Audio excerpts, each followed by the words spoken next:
C'est Will Harris. C'est le futur grand talent qui un jour va gagner le Vendée Globe. Et ça, c'est Boris Herman qui va gagner le prochain Vendée Globe.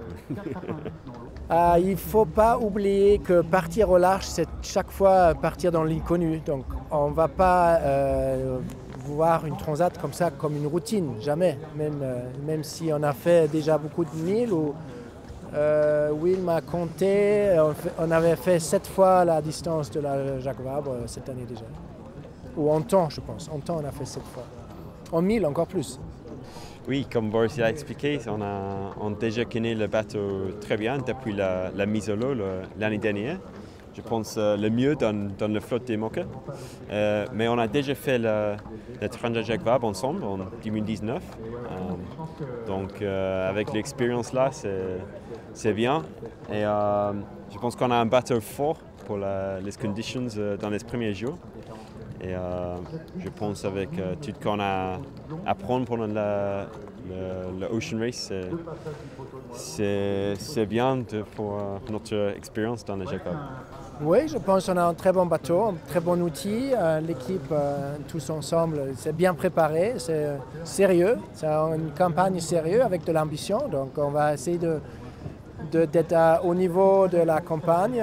Et après, la Jacques Vabre, c'est aussi beaucoup d'alizés. Donc ça peut être du temps spécifique ou peut-être s'il y a des conditions faibles avec très peu de mer, on ne peut pas forcément s'appuyer sur les points forts de ce bateau, c'était plutôt un peu vanté ce qu'on aimerait, on peut plutôt agiter la mer. Là, on se sent vraiment fort, donc je pense que c'est un très bon bateau pour toutes ces conditions-là, pour le Tour du Monde, pour le Vendée Globe. Et là, ça va dépendre si l'alizé est fort ou pas, aussi, est-ce qu'on peut s'imposer ou pas, je pense.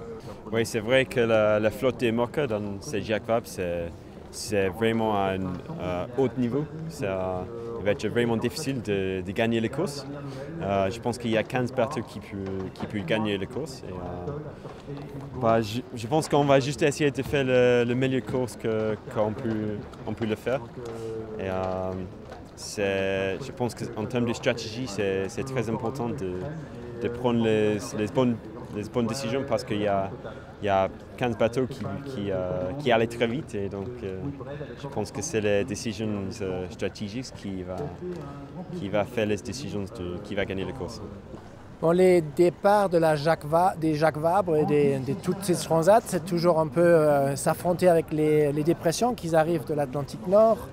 Il y en a normalement au moins 2, mais plutôt 3, je pense, avec des fronts froids à jouer. Donc naviguer un peu dans les conditions musclées. Et donc ces bateaux aujourd'hui avec les foils, c'est magnifique, ça vole au près, ça amortit un peu les chocs parfois, ça dépend un peu les détails de l'état de la mer, mais ça peut être assez intéressant même d'aller au près parce qu'on va déjà assez rapide au près. Donc on a vu des performances sur la dernière régate de certains concurrents, aussi sur le Fastnet.